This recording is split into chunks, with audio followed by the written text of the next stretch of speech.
Como vai, pessoal? Vamos aqui começar a nossa aula sobre soteriologia. Soteriologia, vocês já sabem, é a doutrina da salvação. Soter é a palavra grega para salvação, mas o termo logos, soteriologia. Essa palavra é, de certa forma, colocada em outros termos. Essa ideia que é a da aplicação da redenção. Então, aquilo que Cristo fez na cruz do Calvário, quando aplicado ao pecador, se chama de soteriologia. Na verdade, é chamado também de a doutrina da aplicação da redenção. Então, há dois livros dos quais eu gosto muito, livros que eu aprecio muito sobre esse assunto. Claro que o que Sproul diz no seu livro, o nosso livro-texto, Somos Todos Teólogos, é uma leitura maravilhosa. Agora, como eu falei para vocês no início, a gente se detém nele, aquela é a nossa leitura, mas isso não quer dizer que a gente não tente ampliar um pouquinho e ver outras coisas. Então, aqui eu tenho dois livros. Esse aqui é Salvos pela Graça, a doutrina bíblica da salvação, do autor Anthony Hoekman, o autor que morreu em 1988. Ele era holandês. Esse é um dos melhores livros que eu conheço sobre o assunto. Aqui ele desenvolve muito bem, de maneira detalhada. Então, quando você lê Sproul, se você quiser aprofundar mais, porque o Sproul faz uma abordagem mais simples, aí você pode vir para esse livro, Salvos pela Graça. O outro livro de que você precisa, a fim de aprofundar o assunto, esse aqui em inglês, mas ele foi traduzido para o português. O título em português é A Redenção Consumada e Aplicada. Redenção Consumada e Aplicada. O autor desse livro se chama John Murray. Ele foi um teólogo escocês e foi professor do Seminário Teológico de Westminster, nos Estados Unidos. Então, esses dois livros aqui, eu tenho uma apreciação especial por eles e eles podem complementar Sproul, o livro, a abordagem que Sproul faz no livro Somos Todos Teólogos. Então, eu quero apresentar aqui agora a vocês alguns conceitos sobre esse assunto, conceitos que vocês vão achar aqui e que vão achar também no livro de Sproul. Então, vamos ver um pouco sobre a graça comum. O que é a graça comum? É a graça de Deus pela qual Ele dá às pessoas inumeráveis bênçãos que não fazem parte da salvação. Graça comum. Então, há duas graças em Cristo. A graça comum é a graça que não conduz à salvação. Ela é dada igualmente aos crentes e descrentes. E a graça salvífica, a graça de Deus que conduz as pessoas à salvação. Então, a gente já tratou sobre isso. Há vários exemplos de graça comum nas Escrituras. Estou fazendo um resumo aqui. O domínio físico, a gente vê exemplos da graça comum no domínio físico. Do que é o domínio físico? Enfim, os incrédulos continuam a viver nesse mundo unicamente por causa da graça comum de Deus. Nesse mundo físico, a gente vê exemplos da graça comum se aplicando e beneficiando os descrentes. Domínio intelectual, a gente viu também. Domínio moral, o domínio criativo, Vocês devem estar lembrados, se vocês assistirem o vídeo anterior, vocês vão encontrar isso. Domínio social, domínio religioso, além do domínio... Bom, agora, quais são as razões da graça comum? Porque nós somos beneficiados com a graça comum. Primeiro é que Deus concede a graça comum aos pecadores indignos. A questão é essa: por que é que Deus concede a graça comum aos pecadores indignos que nunca alcançarão a salvação? Então, para redimir os que serão salvos, para demonstrar a bondade e a misericórdia de Deus, assim como para demonstrar a justiça de Deus e para demonstrar a glória de Deus. Então, vocês estão lembrados que a gente viu tudo isso aqui já. A graça, há várias consequências que decorrem da doutrina da graça comum. A gente tratou também sobre a eleição. A gente tratou sobre a eleição no Novo Testamento, assim como no Antigo Testamento. E a gente ficou de ver, acho que a gente começou a ver, na verdade, alguns equívocos em relação à doutrina da eleição. A gente viu que a eleição não é fatalista, nem mecanicista. E a gente viu refutações às doutrinas, às ideias errôneas do fatalismo e do mecanicismo, respectivamente. E a gente concluiu dizendo que a eleição é a escolha soberana de Deus. Ele nos predestinou, segundo o Batista, Wayne Grudem, ele disse: ele nos predestinou, citando Efésios 1:5, para a adoção de filhos. Deus nos escolheu simplesmente porque decidiu derramar seu amor sobre nós, não porque anteviu em nós alguma fé ou mérito. Só para mostrar aqui para vocês o livro em que Grudem diz isso. Cadê o livro de Wayne Grudem? Ah, tá aqui.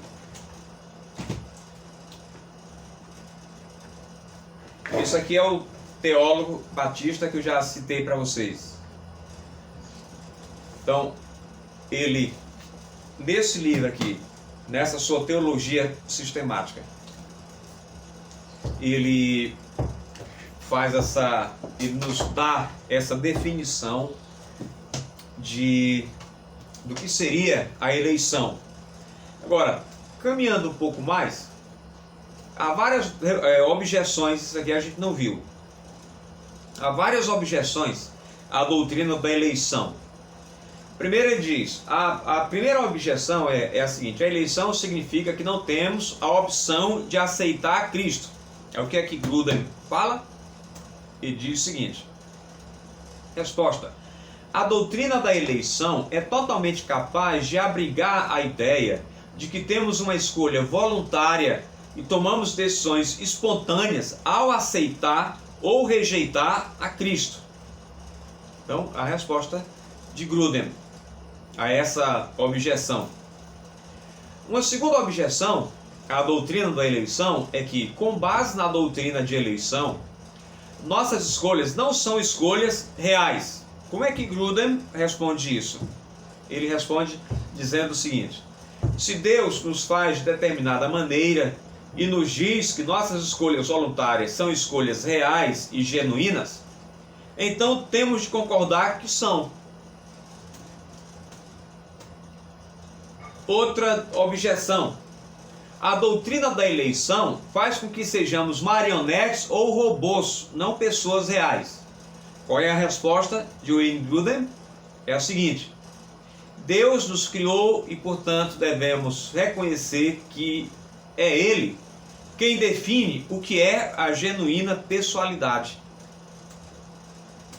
Mais à frente, uma quarta objeção: da doutrina da eleição decorre que os incrédulos jamais têm a chance de crer. Qual é a resposta?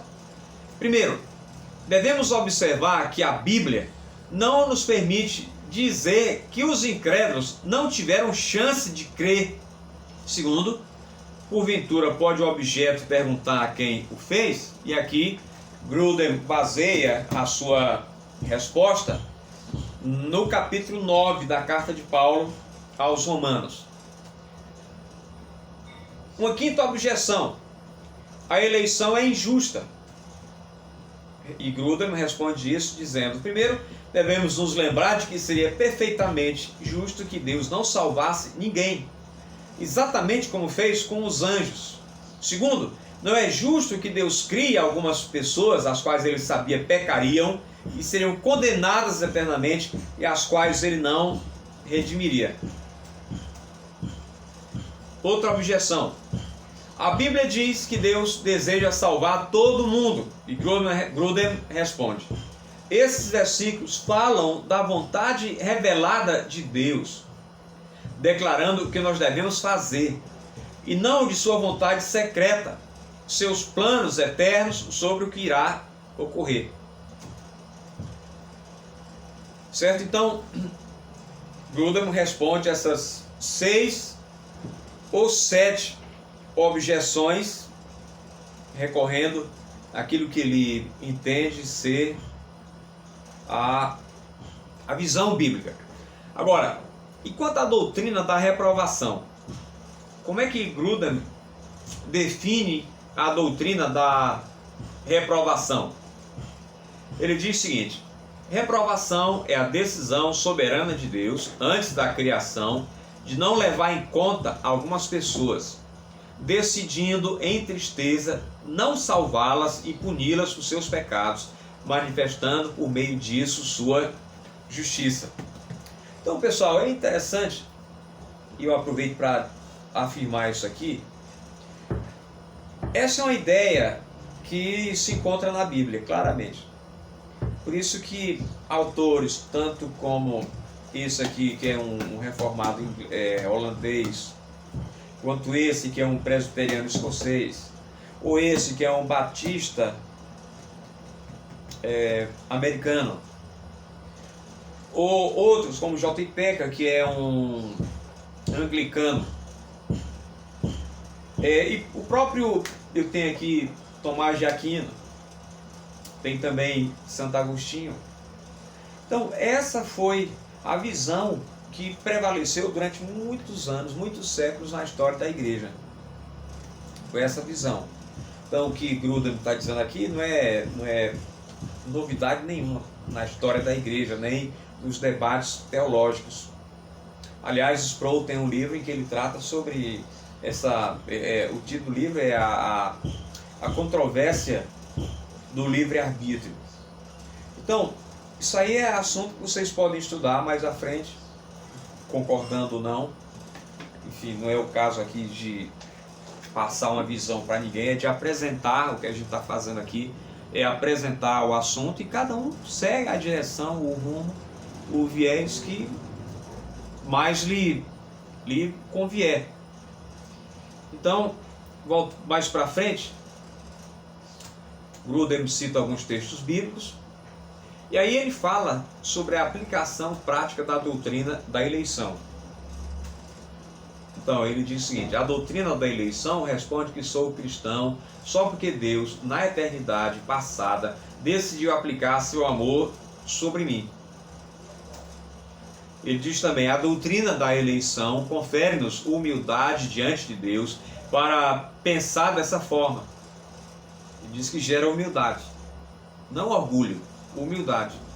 Faz-nos perceber que não temos direito algum à graça de Deus, porque se a salvação é pela graça, diz o apóstolo Paulo em Efésios, o que a gente teria para se orgulhar? Então essa é a argumentação dele. Bom, há uma doutrina na Bíblia chamada o chamado, conhecida como o chamado eficaz. Quando Deus chama as pessoas, ele as chama das trevas para a sua maravilhosa luz. 1 Pedro 2,9. Então, ele as chama. Primeiro, para que é que Deus nos chama? Deus nos chama à comunhão de seu Filho. Segundo, Deus nos chama para o seu reino e glória. Terceiro, para ser de Jesus Cristo. Quarto, para sermos santos. Então, agora, quanto ao chamado do Evangelho. Isso aqui é a doutrina é a aplicação da doutrina da redenção. Para você não esquecer. Então, quanto ao chamado do Evangelho, o chamado do Evangelho é o chamado geral do Evangelho, a proclamação das boas novas à humanidade. Esse chamado é oferecido a todas as pessoas, mesmo a quem não o aceita. O convite é feito, o chamado é feito. Quando você evangeliza alguém, onde quer que seja, então, o Evangelho é oferecido a todas as pessoas, mesmo a quem não aceita. Às vezes, esse chamado Evangelho é referido como chamado externo ou chamado geral. É geral, externo e muitas vezes rejeitado. Palavras aqui do senhor Wayne Grudem. Agora, quais são os elementos do chamado do Evangelho? Primeiro, explicação dos fatos concernentes à salvação. Segundo, convite para aceitar Cristo pessoalmente, com arrependimento e fé. Terceiro, promessa de perdão e vida eterna. Agora, sobre regeneração, o que é? Se eu falar sobre regeneração, conversão, o que é regeneração? Observem ouçam essa definição. Regeneração é um ato secreto de Deus, pelo qual Ele nos concede nova vida espiritual. É um ato secreto. Deus está trabalhando na vida de alguém. Pode ser que a pessoa nem saiba quando Deus começou. Mas, enfim, as mudanças começam a acontecer na vida dela. Quais são as características da regeneração? Primeiro, é uma obra exclusiva de Deus. Segundo, sua natureza exata é um mistério. Esse é um dos mistérios da Bíblia, há outros. Quer dizer, como é que isso se dá? E como é que funciona a nossa vida espiritual a partir disso?